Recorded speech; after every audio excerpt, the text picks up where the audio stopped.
Even the best Valorant players sometimes fall prey to being overly ambitious, playing too solo, or not making the best decisions for the team. Understandably, these issues multiply 1,000 times over in lower ranks. This is epic.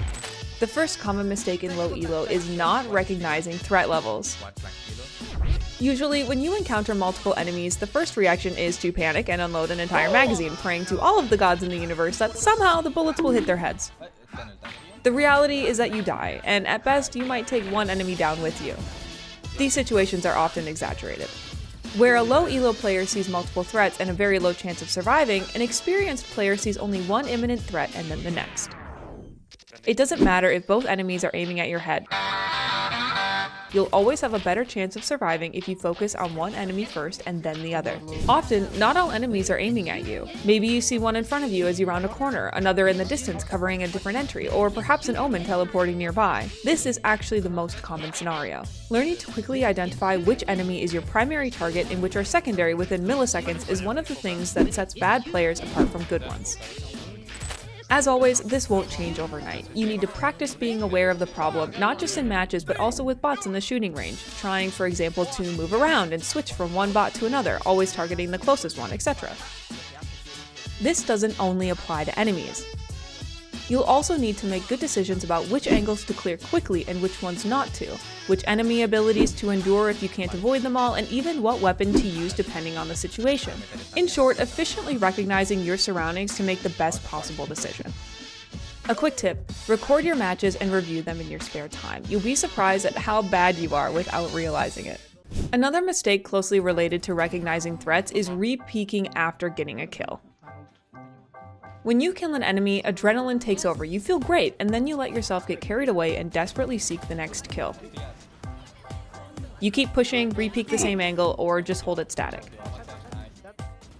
This is a common mistake to think about. What would you do if you were the opponent? If an enemy kills one of your teammates and you're nearby, you'll aim at the spot where your teammate was eliminated, following their call. The same thing will happen if you kill their teammate. You'll become their focus of attention and they'll wait for you or even hunt you down.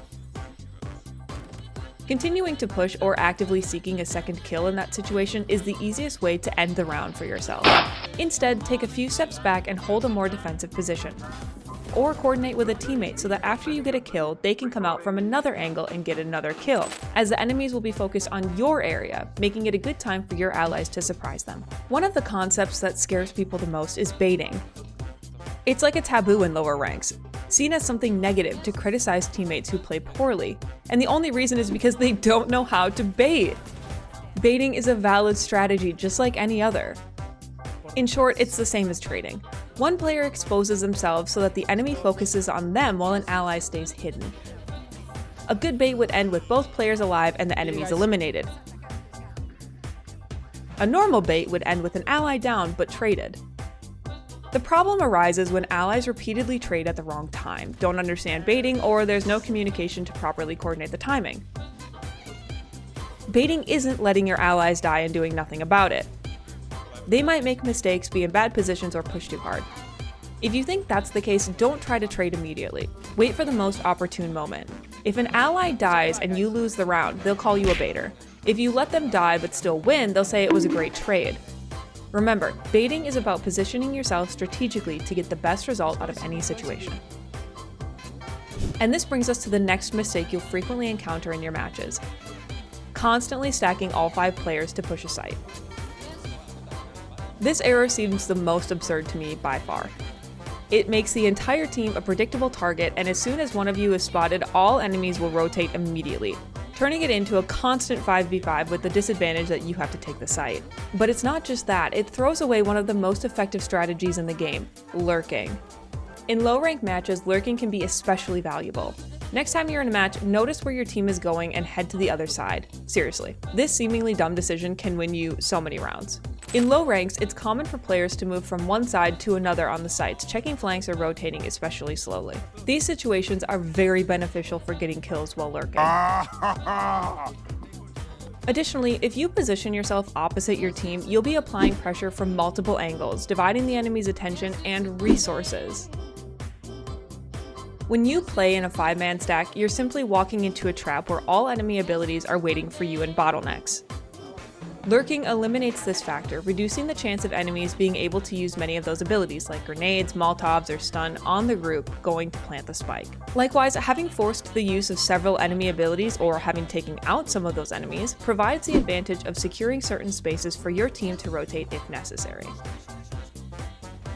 All of this makes your team less predictable, and the use of your resources will be much more efficient compared to the enemy, especially in low ranks.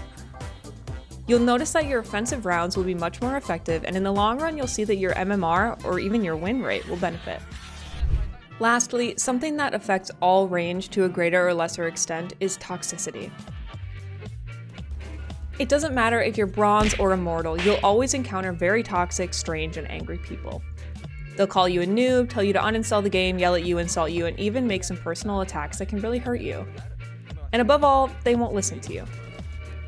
You could give them the best calls in the history of any shooter and it won't matter. They won't listen.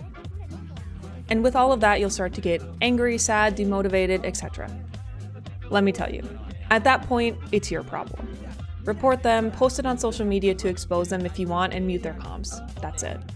As of now, you can't do anything else except playing the match, and if you play in a bad mood without thinking clearly, you're generally gonna lose. You can't do anything to change the fact that some people are jerks, but you can manage your emotions correctly and not let them get you out of control. Half of this game is about confidence. If you play with fear or thinking about other things, you have no chance of winning. This extends to getting upset that the enemy is too good and it's impossible to beat them, making excuses that the MMR is broken, thinking that everyone is clearly cheating at the slightest strange move that they make, and that they're smurfs, etc, etc.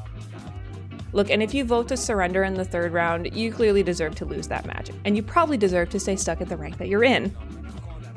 If you have those thoughts frequently and are concerned that the game is almost always impossible to win, infested with cheaters and smurfs in all ranks, I don't know why you even bother having Valorant installed. Remember, it's a video game. It's meant to entertain you and be fun. The fun of ranked matches is being better than your opponents and better than your previous self. You won't enjoy it or be completely effective if all you do when you enter a match is foam at the mouth, making your teammates nervous. In short, don't be a jerk, and if you encounter jerks, mute them, drink some water, and focus on your game. Good luck ranking up, you got this.